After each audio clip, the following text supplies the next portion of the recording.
Welcome to DaAi Headlines. I'm Wendy Chen. Thank you for joining us.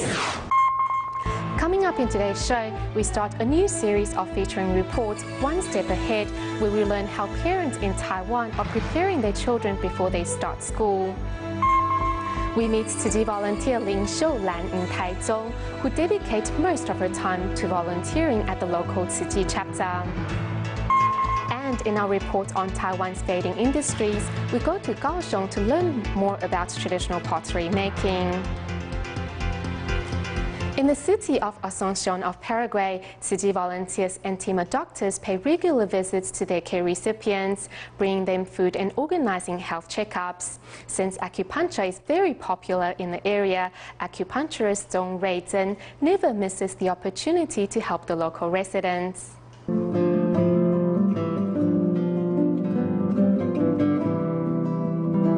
At the Tzu Chi free clinics, acupuncture is always popular among the care recipients. Although standing for long hours, acupuncturist Zhong Reizhen is full of joy and never looks tired.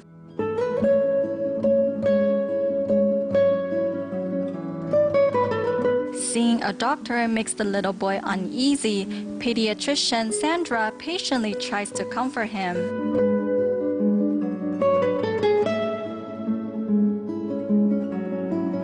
Father and daughter pair Juan and Molly work together to perform dental treatment for patients.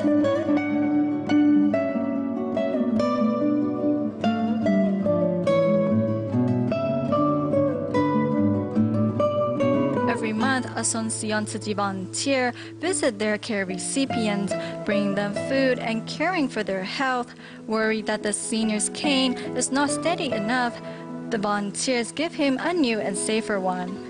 Caregivers are trying their best to meet the needs of their charges and treat them just like their own families. Next, we go to Sumba Island, located in Nusa Tenggara Timur province in Indonesia, where heavy rain and locust problems have left local farmers with a poor harvest. Despite receiving rice from Tzu Chi volunteers, their faces still showed worries. Carrying 20 kilograms of rice on her head, Tarume does it just like a man. Since her husband passed away 5 years ago, all the heavy work has fallen on her shoulders. I have never bought a whole bag of rice before. If I have the money to buy a whole bag, it can only last me for about 3 weeks.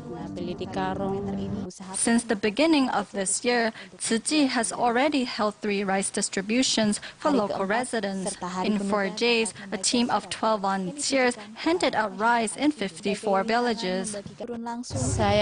I'm very grateful. Thank you for bringing the rice from so far away. Thank you all so much. Even with the rice from Tzu Chi, residents are still looking worried. They're eager to know when the weather will finally be back to normal. In several months, 6 or 7-year-olds in Taiwan will be entering elementary school. Many parents are giving their children a head start by sending them to talented classes at a very young age. In the first of our new series called One Step Ahead on child development and how to best prepare them for the future, we found out if learning new hobbies will benefit the children in the long run and how reading is one of the best possible hobbies a child can have. How to give children a good head start in life is a goal many parents share, but what exactly defines an early start?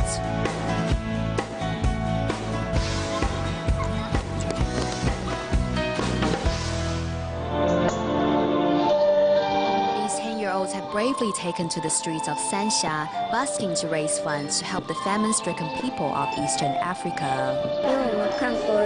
We read a lot of Mandarin daily news, which tells us many young people like ours are reaching out to those less fortunate. Over the course of 3 months, the students of Anxi Elementary School organized money-saving initiatives and fundraisers with the help from teachers and parents. The amount canvassed was nearly 4 times their initial goal. We must work together and stand by what we believe in and never give up. That is the only way to reach your dreams. Putting great ideas into practice, these youngsters have learned that they're just as capable as adults when they put their mind to it. This This is about execution and teamwork. Children at elementary school age need to learn to put their ideas into action. They go to school and start taking care of themselves. After getting up in the morning, they must brush their teeth, wash their face, go to the toilet, and change all on their own.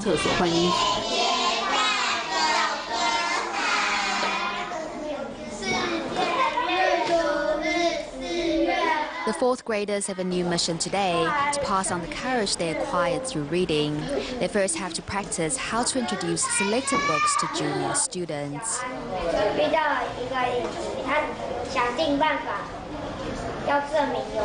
Books are like a gateway to another world. You follow the protagonist on his adventure and come across weird and wonderful things. I want more people to go through the same experience and learn to enjoy reading. Some of the parents are busy working and don't have the time to help their children developing reading skills. I think teachers can be a great help in this area.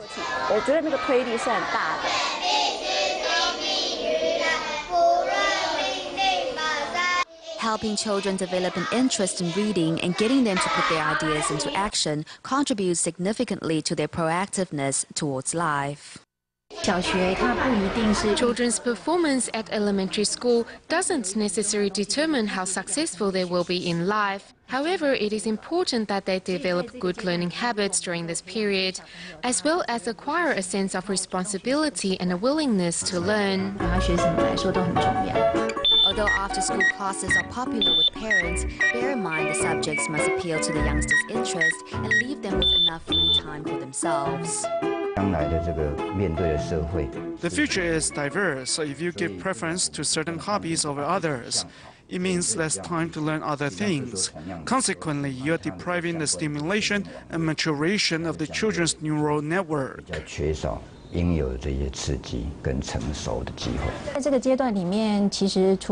is a period when children should learn different things and develop good communication with their family members. Otherwise, in the long run, parents are going to start wondering why their children aren't opening up to them anymore. However, signing youngsters up to too many talent classes at too young an age will likely have a negative impact on their desire to learn, rather than giving them an early head start. Once you take away children's motivation to learn, it will be difficult to arouse their interest again. Getting private tutors won't help. Parents should focus their efforts on inspiring children's intrinsic motivation to learn and a sense of responsibility too. The number of neurons in the human brain is more or less set at birth. However, the brain, which weighs around 400 grams in newborns, grows exponentially and at the age of 6 reaches 90% of the size of an adult's brain. As the brain grows, you will see the maturity of neurons and the significant growth of the surrounding nervous system and networks, including blood vessels, neuroglial cells, and the number of nodes.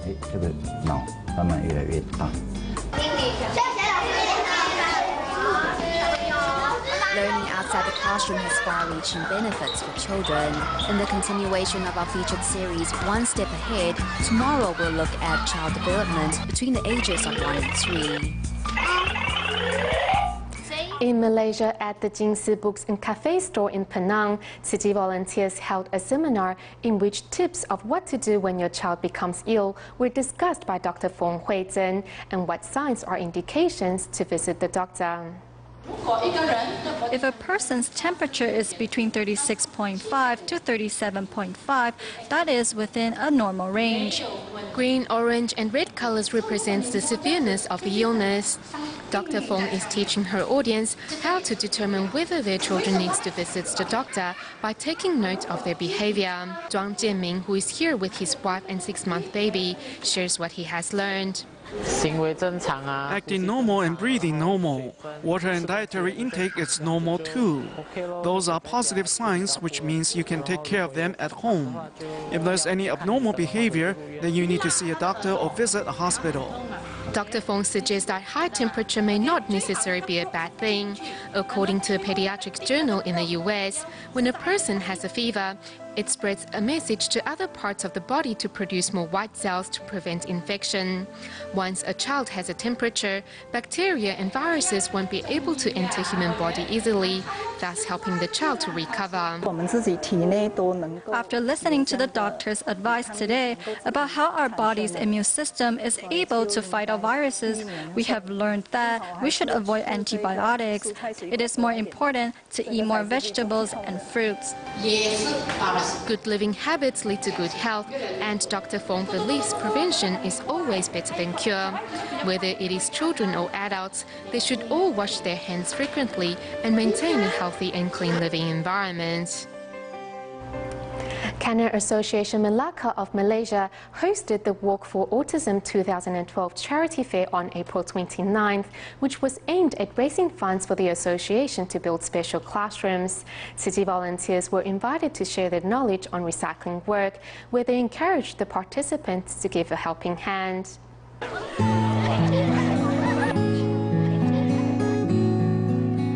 This long line on the street is no festival but the Walk for Autism 2012 charity fair held by the Cancer Association Malacca.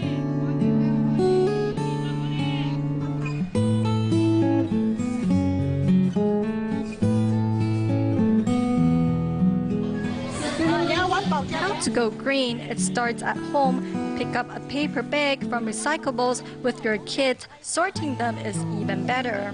Alarmed with an increase in autism-related issues as a result of environment pollution, the association invited 2G volunteers to set up stands to promote eco-awareness. 1 in every 80 children has autism. This is definitely not just genetic. It's got to be the environment. We want to invite you here to tell the world that going green is really important. I hope that we can leave a healthy environment for our next generation. 请妈妈出来接受这小小但美丽的母亲节礼物。 2G volunteers hold the hands of the autistic children as they give flowers to their moms in gratitude for their hard work. I'm grateful for our friends and relatives in accepting my kid for who he is. I'm truly touched. There is a group of us working towards a common goal, and that is to help these kids.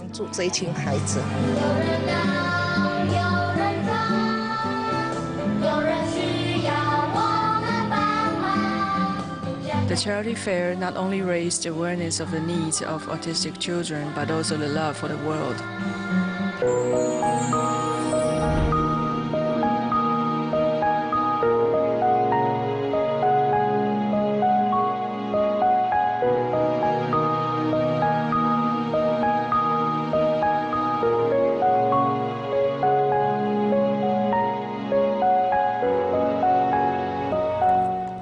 The annual Buddha Day celebration is just around the corner. City volunteer Lu Qiyue and the famous music teacher Li Souquan are working together with Dharma masters from Hualien's Jingsi abode to record a new version of the Buddhist text chanted in the ceremony. Let's take a look.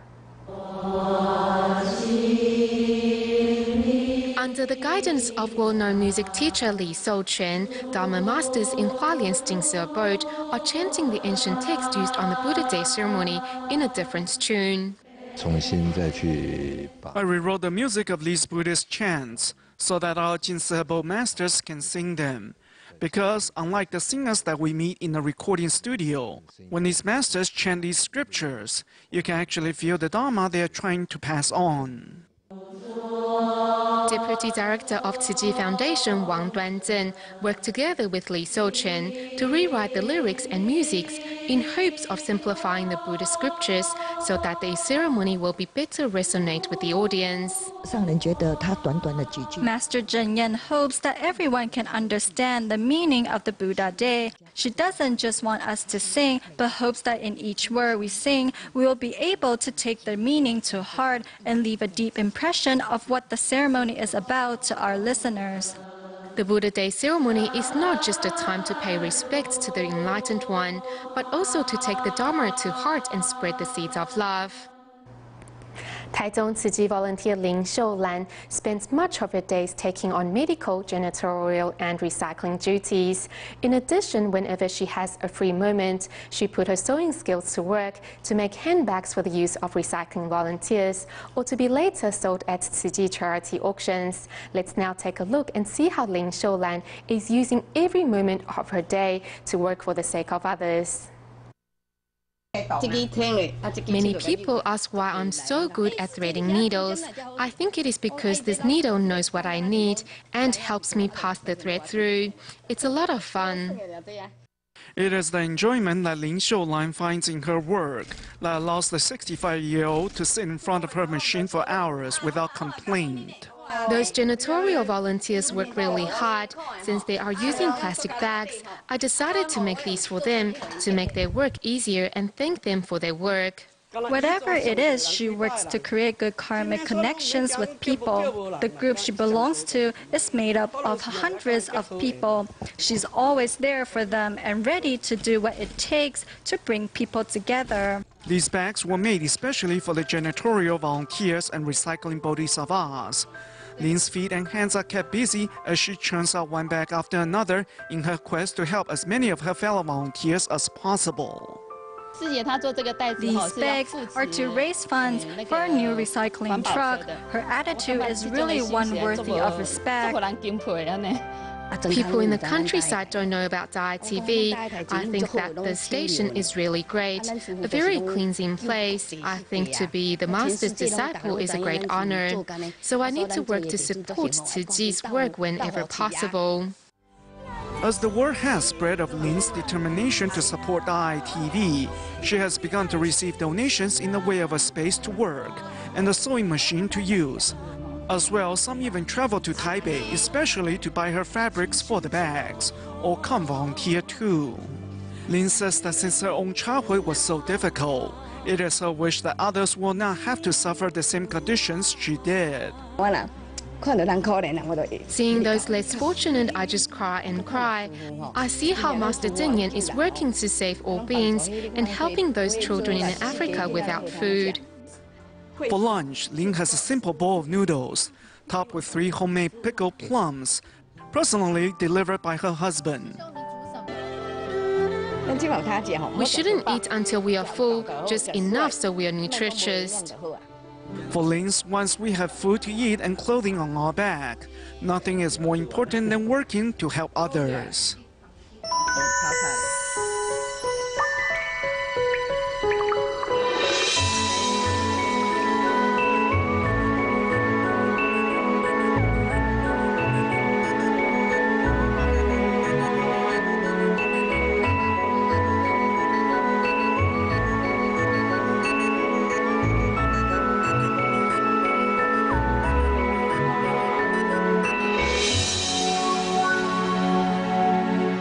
In today's look at Taiwan sunset industries, we introduce you to the sole surviving traditional kiln of Taiwan. Founded in 1885, Sanhe Kiln first produced red roof tiles that were installed in many of Taiwan's houses at the time. However, as times changed, the kiln couldn't keep up and was slowly marginalized. Now, one of the founders' grandson is combining art and community building to keep the fire burning at the 127-year-old kiln. Here's more. My grandpa used to say this is a job for old people. Nowadays, people want things done in a hurry. Since being fast is the key, we are slowly being marginalized. Sanhe Trinity Kiln sits on Route 21 in the Dasu district of southern Taiwan's Kaohsiung. The Class 3 historic site has witnessed the rise and fall of pottery making in Taiwan. The quality of the earth is essential. We often talk about the earth of a rice paddy field because it's stickier and low in sand, which makes it more waterproof.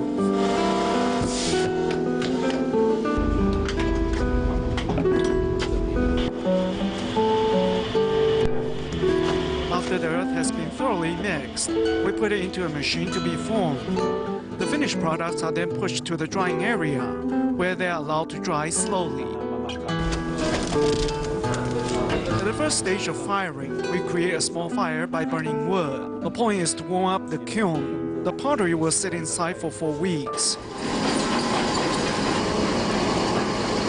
After that, we will turn on the heat by burning rice husks. The process will take 30 to 40 days to complete.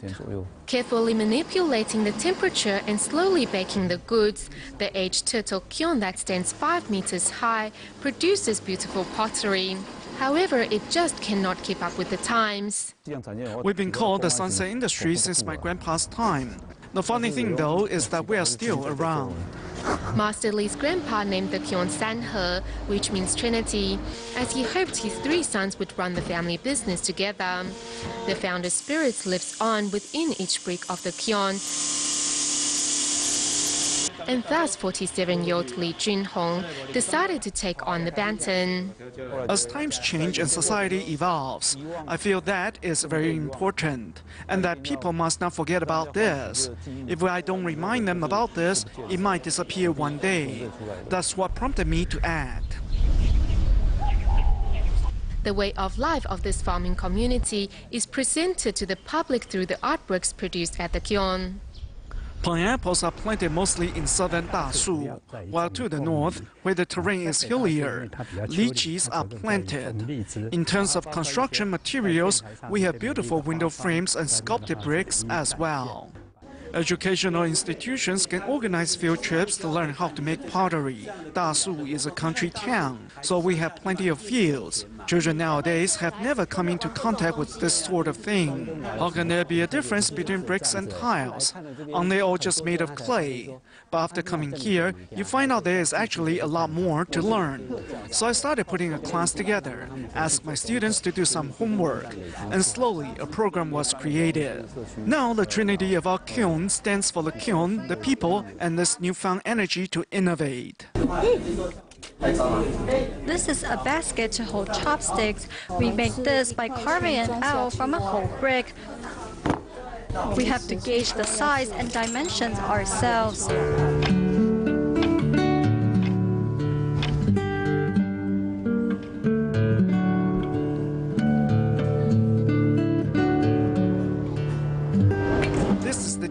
Pavilion of Meinong. I'm buying this so I may practice my Chinese calligraphy at home. This is more environmentally friendly, being made out of clay.